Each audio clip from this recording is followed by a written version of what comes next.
¿Qué tal? ¿Cómo están? Muy buenas tardes, bienvenidos a Atlántico Noticias. 13:43 de este viernes 9 de abril, prácticamente terminando una semana en la que se ha dado un fuerte impulso al proceso de vacunación en España. De hecho, el día de ayer marcó un auténtico récord.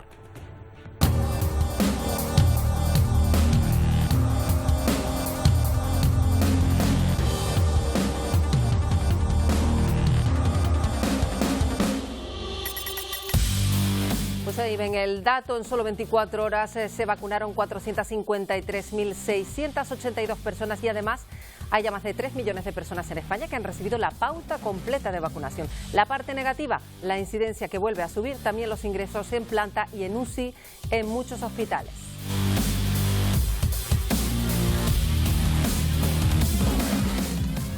Hoy hablamos mucho también de las novedades en torno a la vacuna de AstraZeneca. Se va a utilizar ahora en personas de 60 y 69 años. La Comisión de Salud Pública elevó ayer el margen de edades que había acordado previamente el Consejo Interterritorial. De momento no ha dicho cómo actuar respecto a las personas ya vacunadas con ese fármaco.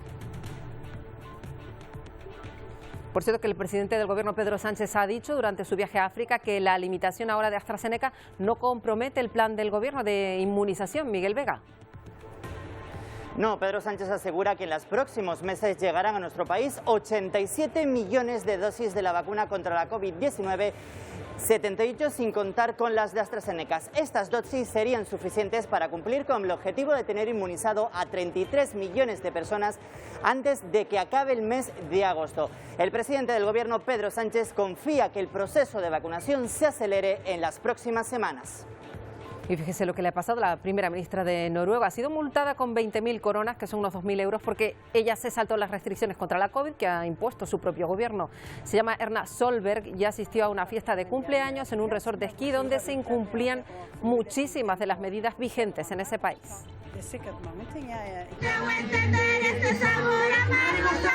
Bueno, esto se vivió ayer en Perú, en Lima. La policía acudió a lo que parecía una fiesta con música y bebida en pleno toque de queda, pero en realidad era un velatorio.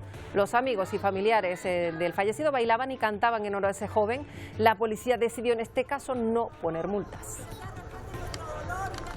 Y este es Yi Fan, un médico cardiólogo de Wuhan. Ahí lo recordarán porque el coronavirus le cambió el color de piel, su imagen se hizo viral, fue hace un año. Ahora presta asistencia médica a mayores, completamente recuperado.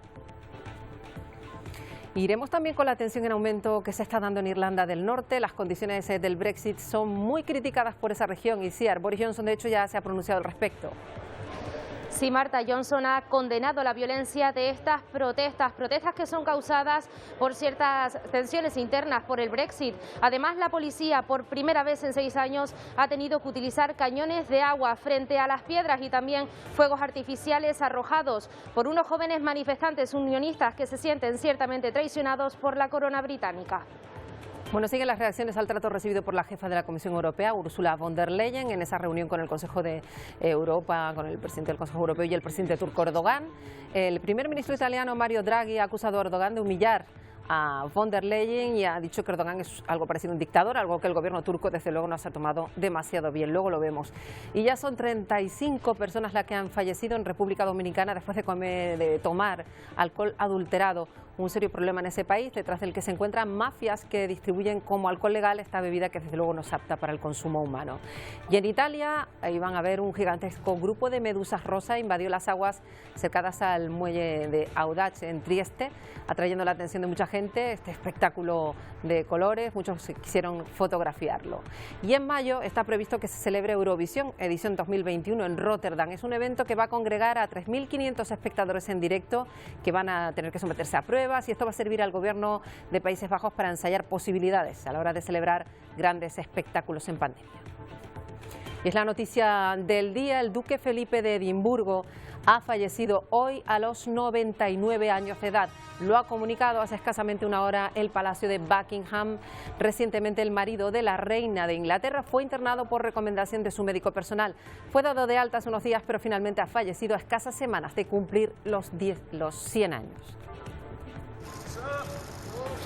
Esta es imagen aérea del Palacio de Buckingham. Sobrevuela ese dron, ese punto al que ya se van acercando muchísimas personas a dejar flores y a mostrar las condolencias. La bandera de ese palacio ondea a media asta una personalidad, su muerte, que ha provocado un hondo impacto en la sociedad británica. Y ve mucha gente que ya se va acercando a esa verja del Palacio de Buckingham y, como decimos, está depositando flores en recuerdo del príncipe Philip.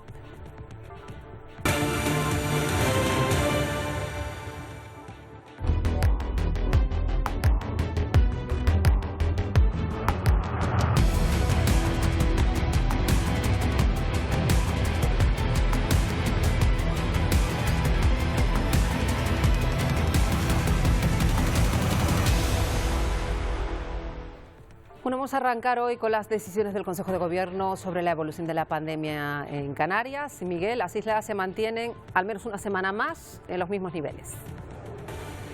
Sí, el portavoz del Gobierno de Canarias asegura que la situación epidemiológica en las islas no permite relajar las medidas. Por lo tanto, Gran Canaria, Tenerife y Fuerteventura se mantienen en nivel 3, Lanzarote en nivel 2 y el resto de islas en nivel 1. El portavoz del Gobierno de Canarias asegura que los contagios no han bajado después de las Semanas Santas, incluso comienza a tener pequeños repuntes en algunas islas. Por eso se mantendrá al menos una semana más estas restricciones en las islas, pero no solo en el archipiélago. Varias comunidades autónomas mantendrán estas restricciones después de Semana Santa e incluso las intensificarán en los próximos días porque la incidencia acumulada sigue sufriendo un ligero repunte y mantendrán estas medidas para evitar que los hospitales se vuelvan a saturar. Esta noche acaban las medidas acordadas por las comunidades y Sanidad para reducir la movilidad en Semana Santa. Ahora muchas autonomías, por el ligero aumento de contagios, endurecerán las restricciones e incluso mantendrán los cierres perimetrales. Solo Madrid, Extremadura y Canarias van a levantar el cierre este fin de semana. Baleares lo hará el 12 de abril. Cataluña da un paso atrás y vuelve al confinamiento perimetral comarcal e impone burbujas de convivencia. Quiere evitar desplazamientos los fines de semana. Además, se recomienda el teletrabajo y se suspenden los congresos y las ferias.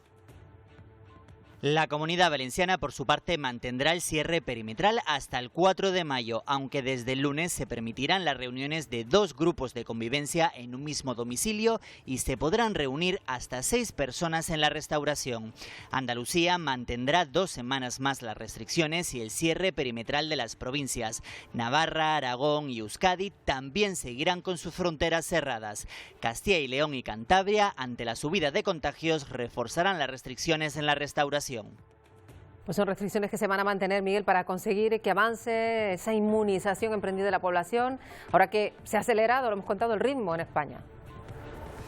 Y el síntoma de la evolución de la campaña de inmunización en nuestro país es un récord que se batió ayer en España. Se inocularon cerca de 500.000 de vacunas en nuestro país y ya son más de 3 millones las personas con la pauta completa. El Gobierno espera poder superar las personas vacunadas con pauta completa a las personas contagiadas en los próximos días, pero también el Gobierno y el Ministerio de Sanidad en concreto espera seguir avanzando con esa campaña de vacunación y acelerarla en los próximos días con la llegada de la vacuna de Janssen, que tan solo necesita una dosis para conseguir la inmunización.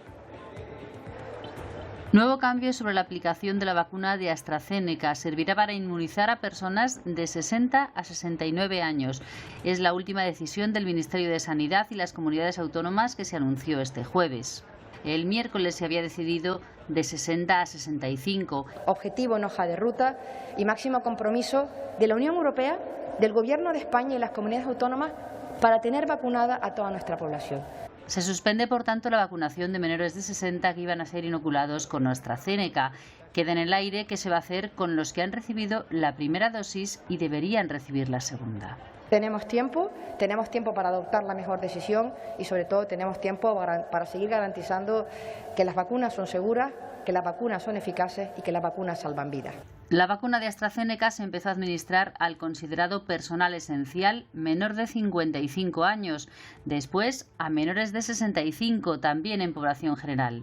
Tras el informe de la Agencia Europea del Medicamento sobre algunos casos raros de trombos, se restringe ahora a mayores de 60. Los inmunólogos insisten y tranquilizan, son mayores los beneficios que los riesgos. Escuchaban a la ministra decir que todavía hay tiempo para ver qué pasa con las personas que ya han recibido la primera dosis de AstraZeneca, que están a la espera de recibir la segunda. Son unas 2 millones de personas. De momento no se sabe si se llevarán la segunda dosis de AstraZeneca, de otra vacuna quizá, o si se quedarán solo con la primera. De esto hablaba esta mañana Amos García.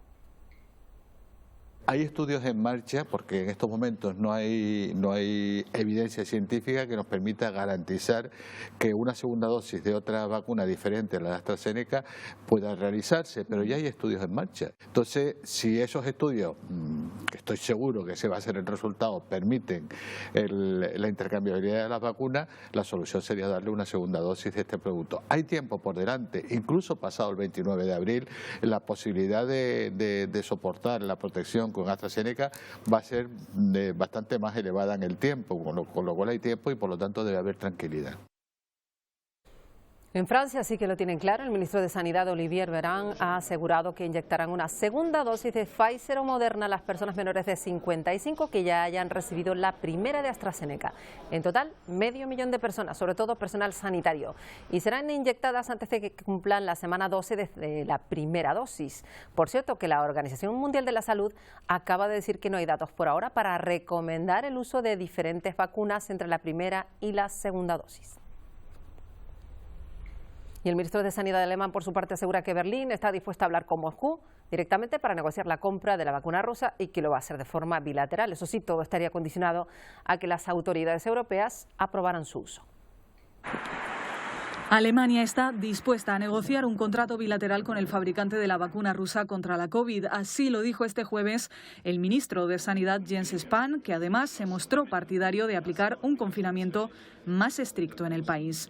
Las eventuales entregas de la vacuna rusa se harían una vez que la Agencia Europea del Medicamento haya emitido la correspondiente autorización. Spahn explicó que Rusia debe suministrar datos que conduzcan a la aprobación de la vacuna Sputnik por parte de la EMA. El ministro agregó que explicó a sus homólogos de la Unión Europea en la reunión que mantuvieron este miércoles que Berlín está dispuesta a hablar de manera bilateral con Rusia y precisó que, en primer lugar, Moscú debería precisar qué cantidades de Sputnik podrían suministrarse.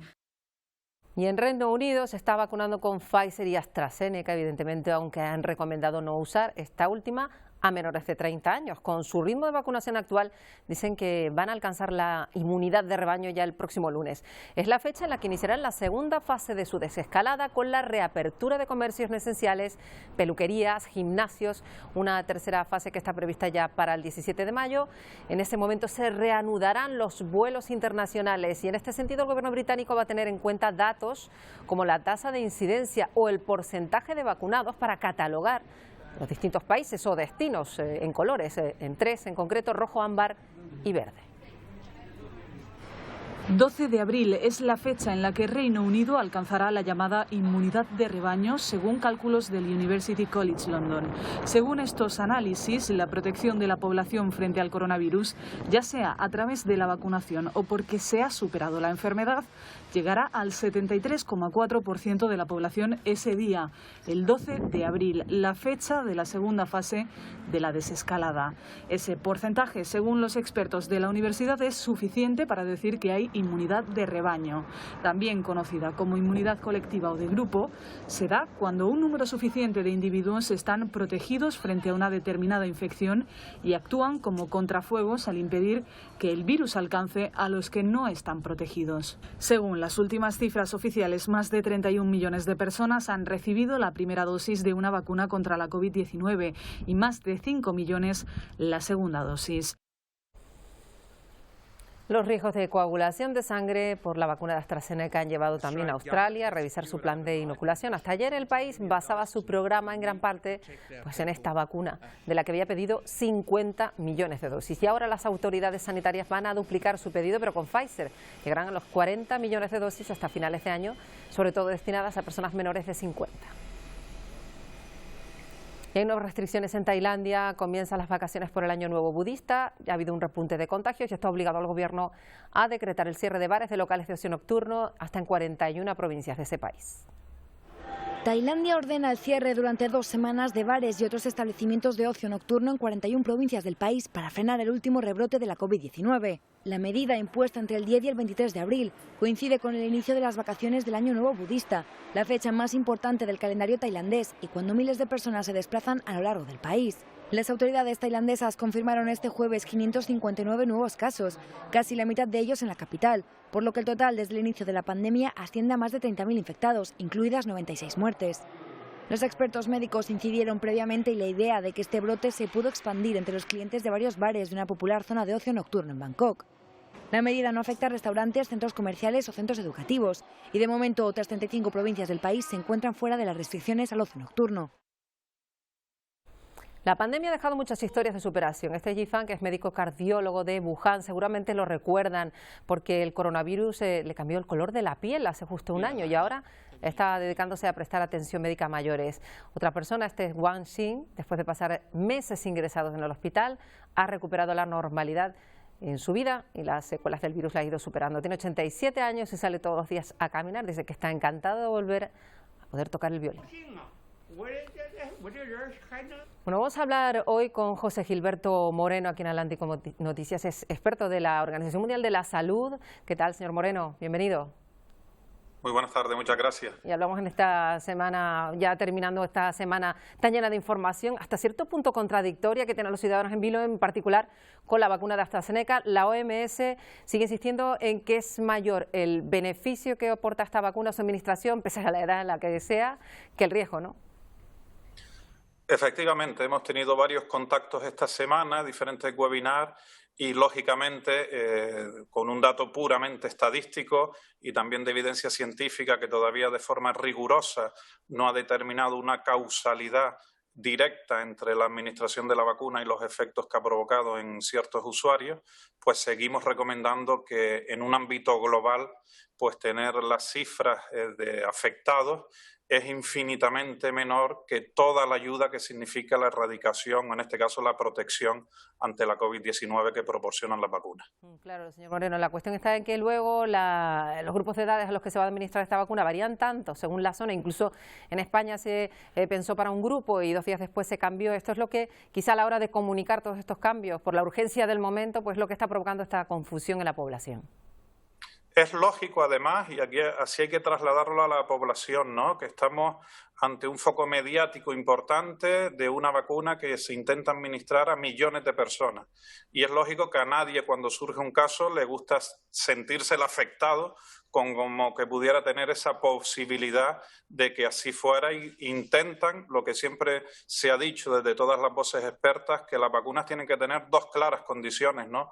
Una, su eficacia, y otra, la seguridad en ellas. Si esta última parte se pone en evidencia, pues el nerviosismo en la población sucede. Y entonces está claro que hay que mantener una confianza en el rigor y en la evidencia científica. Nos hinchamos y probablemente ahora todos los medios trasladen, oye, que los efectos adversos, que los efectos secundarios son muchos más frecuentes en cualquier otro medicamento, pero en la actual situación el miedo de existir a que pueda ser un afectado de esos trombos, de esa disminución de plaquetas posteriormente a la administración de la vacuna, que te haga en primera persona, pues lo propicia. Aquí hay que dar un mensaje fundamentalmente de tranquilidad. La evidencia está caminando y hay que tener confianza en la ciencia, y las vacunas salvan vidas. No las estropean ni ocurren estas cosas, pero no deja de ser la administración de algo, de un fármaco que se ha investigado, que toda la ciencia lo ha propuesto, que sí se ha dicho que sigue siendo efectiva y segura, pero que obviamente puede contener lo que se está ahora mismo discutiendo, que se añada un prospecto que pueda haber una situación estadística de un posible efecto adverso como el que se está hablando. Claro, se ha aplicado desde luego y lo han insistido las autoridades sanitarias siempre ese principio de prevención máxima, poniéndose siempre lo peor, y por eso se van tomando, nos explican siempre todas estas decisiones. Luego está otra cuestión, estamos ya agotados de tantas restricciones, de tantos cambios en la vida, y ahora hay que enfrentarse a otro problema. En pleno proceso de vacunación mundial aparece la fatiga pandémica, pero además difícil de controlar, y ahí imaginamos que también es importante lanzar mensajes claros. Bueno, aquí hay que tener mucha claridad, porque también hay que apelar a lo mismo que estamos hablando, ¿no?, de decir por qué me tiene que tocar, por qué cambian ahora las edades, porque va en función de la evidencia a quién se le está afectando la propia vacuna. La pandemia sí o sí ha dejado una fatiga mental, ha dejado un cansancio, porque es tener a todas las personas en un estado de alerta máximo en cumplir una serie de medidas para no atajar la enfermedad. Esto ha provocado incluso extremos en relajarnos en demasía en algunos casos y, por otro lado, en obsesionarnos con muchas de esas medidas. Lo que hay que aplicar es el sentido común. Hay que saber cuáles son las medidas importantes. No hay que frenar ni mucho menos nuestras relaciones, nuestra propia actividad. Pero ya en el transcurso de más de un año de esta pandemia, conocemos que la utilización de la mascarilla es probablemente el método de protección más potente y tenemos que saber muy cuidado que ese método de protección va en función de lo que no tome medidas en la persona con la que vayamos a compartir un tiempo sin mascarilla, sin distancia social, sin higiene de manos. Entonces, no debemos obsesionarnos porque la fatiga aparece y es evidente que está apareciendo. El sistema sanitario se tiene que ocupar de todo el cuidado de la salud y no de la COVID-19 y sobre todo un mensaje claro a la población. Pongamos el foco en las grandes medidas principales que al final es utilicemos la mascarilla, no nos la quitemos solo ante quien realmente estemos seguros que no tiene un contexto peligroso de riesgo que pudiera contagiarnos esa enfermedad y evitar en demasía las aglomeraciones, no obsesionarnos con tener una alerta máxima todo el tiempo porque la fatiga será evidente. Claro, pues nos quedamos con esas recomendaciones que no por repetidas no son útiles, que es lo más importante, mantenerlas aún algún tiempo. José Gilberto Moreno, experto de la Organización Mundial de la Salud, gracias por atendernos. A ustedes, buenas tardes. Bueno, vamos a ver la polémica que hay en Noruega por las medidas para frenar la expansión del virus. Su primera ministra ha sido multada por celebrar una fiesta en la que ella misma no cumplió las reglas, que son duras, aprobadas por su propio ejecutivo.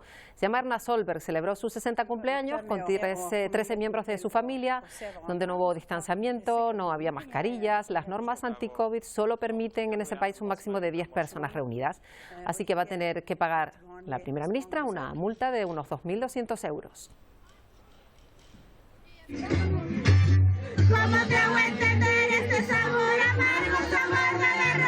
Ahí ven la sorpresa que se llevó la policía de Lima en Perú. Estaba en vigor el toque de queda, fueron a lo que parecía un concierto, pero era un velatorio de un joven. Ahí ven a los asistentes con música, cantando, bebiendo. La policía decidió disolver la celebración. Eso sí, no puso multas porque aseguraron que no se trataba de ninguna fiesta, una tradición, dijeron, a la hora de despedir a un amigo o a un familiar.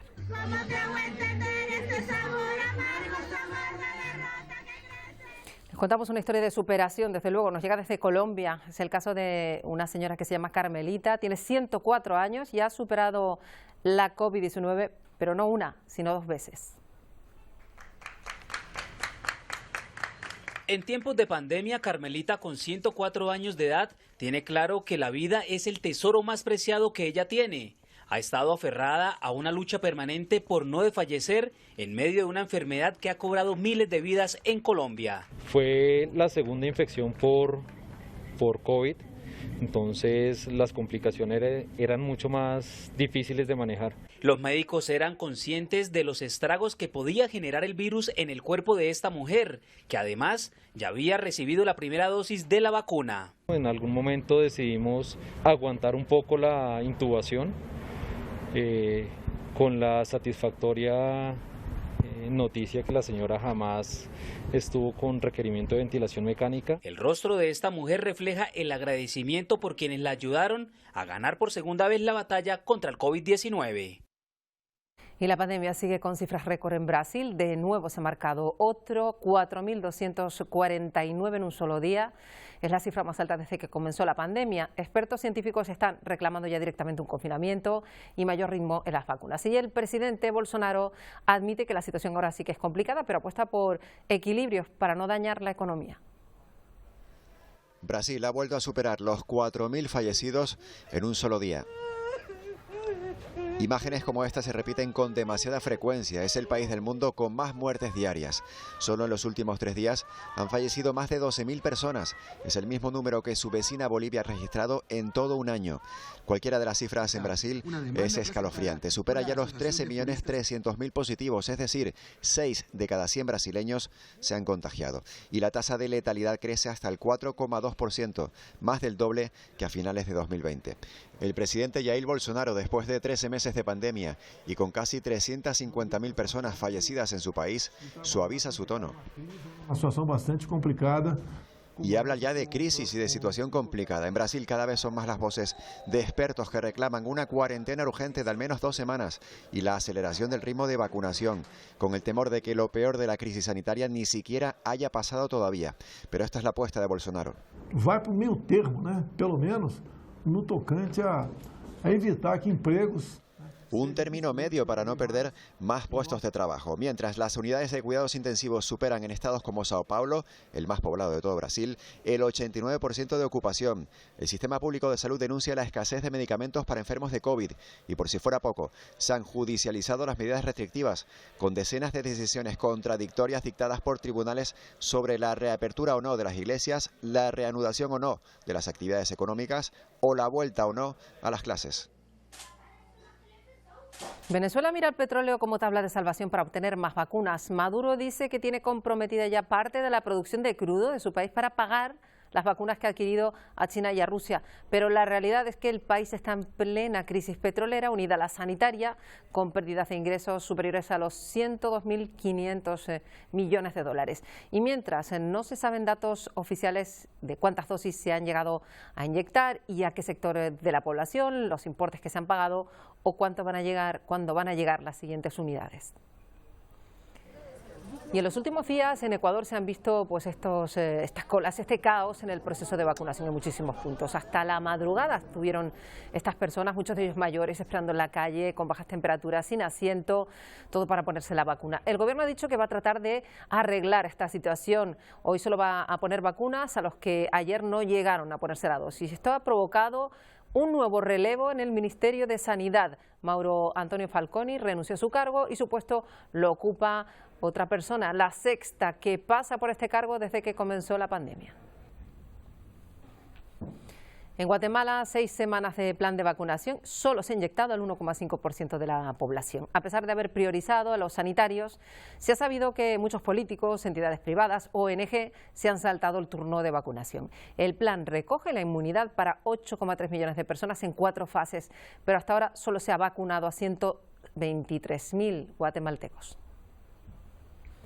Bueno, ya ha habido cambios en los planes de vacunación en África. El director de Centros de África para el Control y la Prevención de Enfermedades dice que van a seguir dentro del intercambio de vacunas COVAX, pero que también está explorando otras opciones como la que ofrece Johnson & Johnson. La Unión Africana asegura que esta decisión estaba tomada antes de los vínculos encontrados entre la vacuna de AstraZeneca y algunos casos de trombos. El bloque, compuesto por 55 estados africanos, hacen este cambio para asegurarse cuando menos 400 millones de dosis a partir del tercer trimestre de este año. Bueno, ahora vamos a seguir en África, concretamente en Senegal, con nuestro compañero el periodista Pepe Naranjo, porque allí hoy está puesta la atención, sobre todo por la visita de Pepe Naranjo. Buenas tardes, que lleva a cabo a esta hora Pedro Sánchez.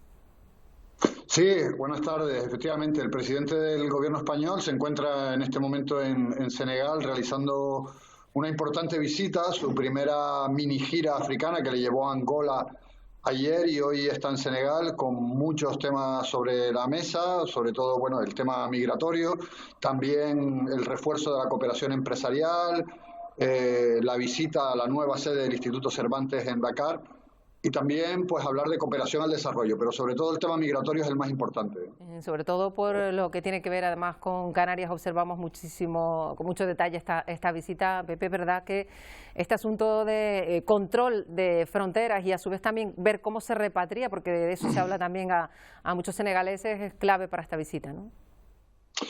Sí, ya en noviembre pasado, estuvo la ministra de Asuntos Exteriores, Arantxa González Laya, y anunció que se iba a reactivar los acuerdos de repatriación para que se produzcan vuelos de repatriación de migrantes senegaleses desde Canarias hacia aquí, hacia Senegal. Pero la verdad es que no se han llevado a cabo. Bueno, la secretaria de Estado ha dicho que ha sido por problemas surgidos con un brote de COVID en las raíces, luego por la inestabilidad sociopolítica en Senegal.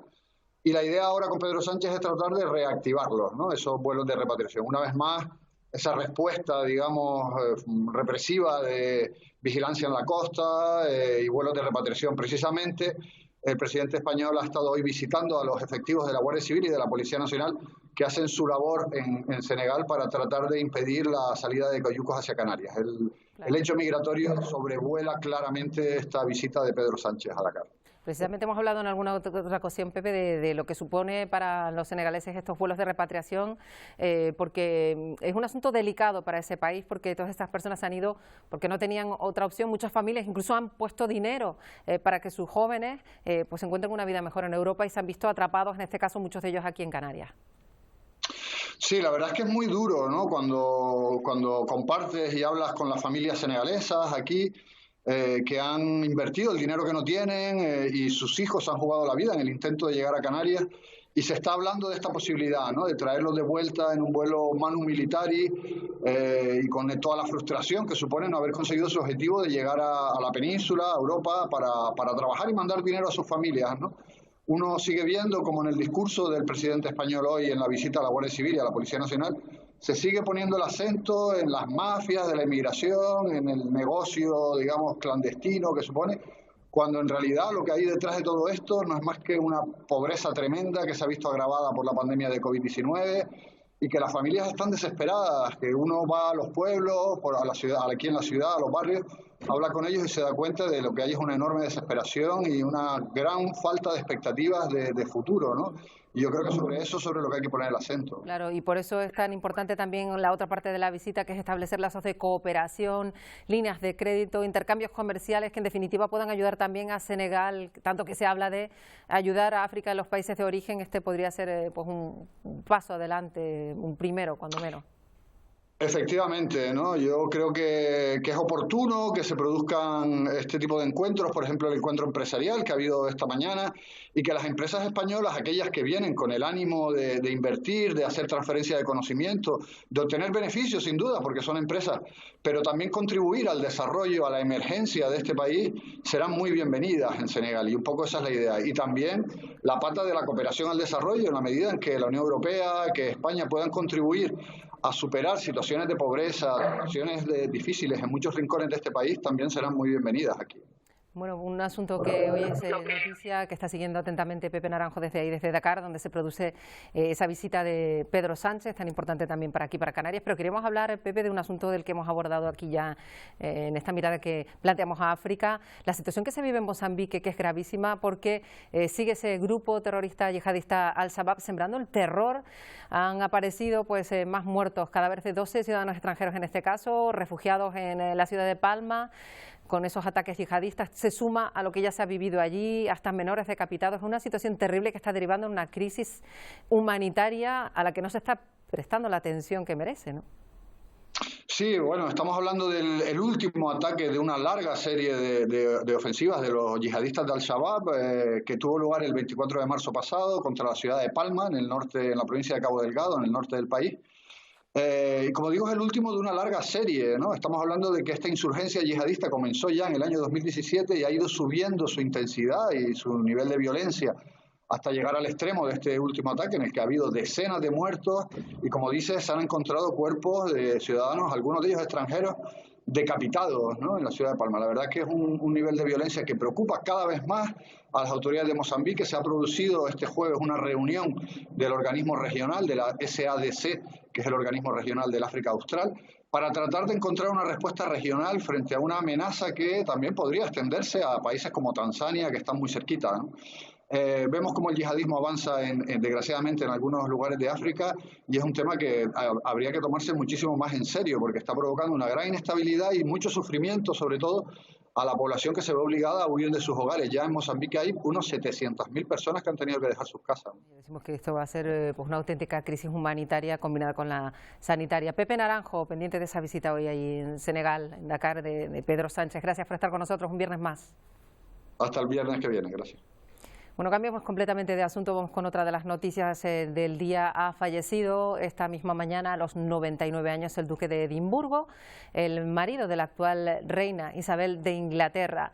Estas imágenes fueron captadas en su última salida. Se había operado en un centro sanitario hace tan solo unas semanas por una afección que obligó a operarlo del corazón. Estaba bajo observación desde entonces por recomendación de los médicos. La noticia pues la ha comunicado la Casa Real Británica. Esta misma mañana ha estado 70 años frente a ese ducado.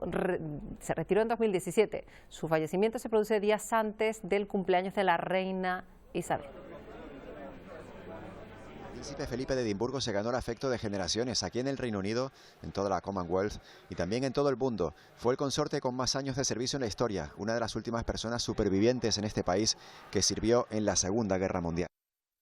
Una auténtica conmoción que se vive por la muerte del príncipe Philip de Inglaterra. Y ahora vamos a cambiar de asunto. Lo contamos al principio. En Irlanda del Norte se viven días de muchísima tensión. Las condiciones del Brexit son muy criticadas, en particular por esta región ya de por sí conflictiva, Isiar.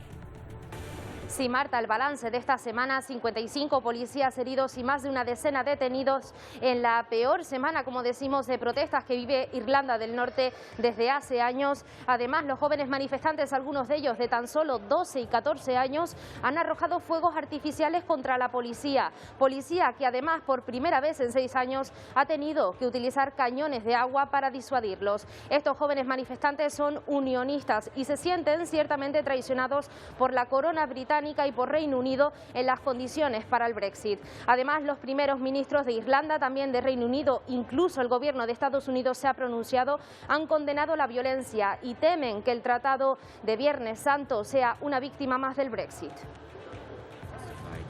El daño a los oficiales de primera línea, las víctimas aterrorizadas, los daños a la propiedad de las personas, el daño a la imagen de Irlanda del Norte en este año, nuestro centenario, nos ha hecho retroceder. Y ningún ladrillo, botella, bomba de gasolina lanzada ha logrado o puede lograr algo más que destrucción, daño y miedo. Siguen las reacciones al trato que recibió la jefa de la Comisión Europea, Ursula von der Leyen, en la reunión que mantuvo con el presidente del Consejo Europeo, junto con él y el presidente turco Erdogan. El primer ministro italiano Mario Draghi ha acusado a Erdogan de humillar directamente a la jefa de la Comisión cuando la relegó a un sillón en vez de a las 2 sillas que solo se quedaron para los hombres. Aseguró que hay que ser franco, dijo literalmente, con los dictadores. Desde Ankara han dicho que las palabras de Draghi son un discurso populista e inaceptable y, como recordarán, pues en este encuentro entre representantes europeos, von der Leyen fue, como decimos, pues situada en ese sillón, mientras que los 2 hombres se sentaban en las únicas sillas, las 2 preparadas para esta ocasión.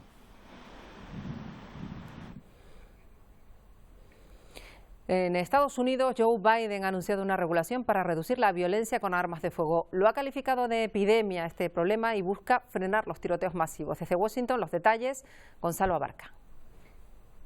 El presidente de Estados Unidos, Joe Biden, anunciando hoy una serie de medidas ejecutivas que buscan controlar la violencia con armas de fuego. Biden calificando como una epidemia esta violencia y dijo que representaba una vergüenza internacional. El anuncio del presidente se da luego de 2 tiroteos masivos en el país. Entre las iniciativas, Biden destacó una norma para controlar las llamadas armas fantasmas, es decir, aquellas que no tienen número de serie porque se ensamblan en la casa. En Estados Unidos, la segunda enmienda otorga el derecho constitucional de tener y portar armas. El presidente Biden también dijo que promoverá una ley para que a los estados se les haga más fácil retirar armas de personas que pueden representar un peligro no solamente para ellos, sino también para la sociedad. Según Biden, estas medidas no afectan la segunda enmienda de Estados Unidos. Por su parte, los republicanos rechazando las iniciativas del presidente. Desde Washington informó Gonzalo Abarca de La Voz de América para Televisión Canaria. Pues fíjense que horas después de este anuncio de Biden se registró un nuevo tiroteo en Bryan, en Texas. Todo acabó con un muerto, 5 heridos, el atacante detenido. En las 2 últimas semanas se han producido en ese país otros ataques de este tipo, con 18 muertos en total. Grave problema con el alcohol adulterado en Latinoamérica. Fíjense que 34 personas han muerto por el consumo de este tipo de bebidas, en este caso en República Dominicana. Se venden de forma ambulante, en forma de combinado, en vasos de plástico. Durante meses ha estado vendiendo sin ninguna restricción. Aún no sabe nadie de qué está compuesto. Las autoridades están desmantelando laboratorios que producen este alcohol clandestino que es mortal. Y van a ver cómo está el muelle de Audace, que está en la ciudad italiana de Trieste, lleno de medusas rosa. Según los expertos, esta variedad, que es una de las más grandes que hay en el Mediterráneo, puede haber llegado hasta ese punto pues, por la acción del viento y de las corrientes. Y luego se han quedado en la superficie porque la temperatura es más cálida y hay más plancton. Y hace días que les contamos el desastre medioambiental que ha ocurrido en Bolivia. Es el estado en el que está el lago Uru-Uru, completamente lleno de basura, de agua tóxica. Y ahora hay muchos voluntarios que se unen para hacer labores de limpieza. Eso sí, van a tardar varias semanas, pero son optimistas. Quieren salvar ese humedal de gran importancia medioambiental. Bueno, entre el 18 y 22 de mayo está previsto que se celebre Eurovisión en este año. Va a ser en Rotterdam. El evento va a reunir a 3.500 espectadores. Van a tener que someterse a pruebas. Estarán sentados a distancia y podrán cantar y gritar, pero los 3.500 espectadores de Eurovisión 2021 necesitarán una PCR negativa. Así se prepara Eurovisión en tiempos de pandemia en el centro Ahoy de Rotterdam. For us, from a venue standpoint, for the 50 years now we exist, it's really the most complicated, challenging and most excited show we ever hosted. Son palabras de Yolanda Jansen, directora del centro, quien asegura que los preparativos están ya en la última fase. For example, every delegation prepared a video. So in case a delegation should go into quarantine when somebody would be positive, tested, then we have a tape ready which can be shown. Desde hace un año el coronavirus forma parte de la vida del recinto. Obligó a rehacer los guiones, cancelando Eurovisión 2020 y convirtiéndolo en un hospital improvisado para pacientes con coronavirus en la primera ola y en un centro de PCR en la segunda.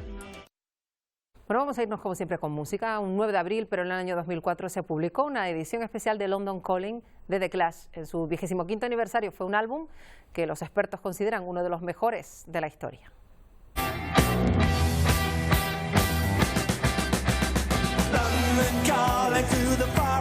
Así que con este London Calling, música de The Clash, pues nos vamos por esta semana. En nada llega el Telenoticias Primera Edición con Isabel Baeza y Paco Luis Quintana. Nosotros regresamos el lunes. Pasen un buen fin de semana.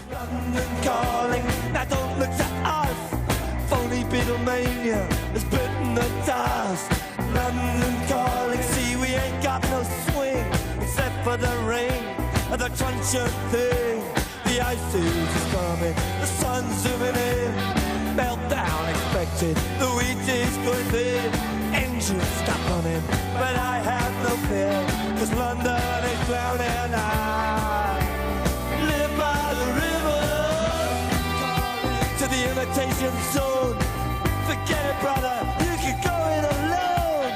London calling to the zombies of death, quit holding out and draw another breath.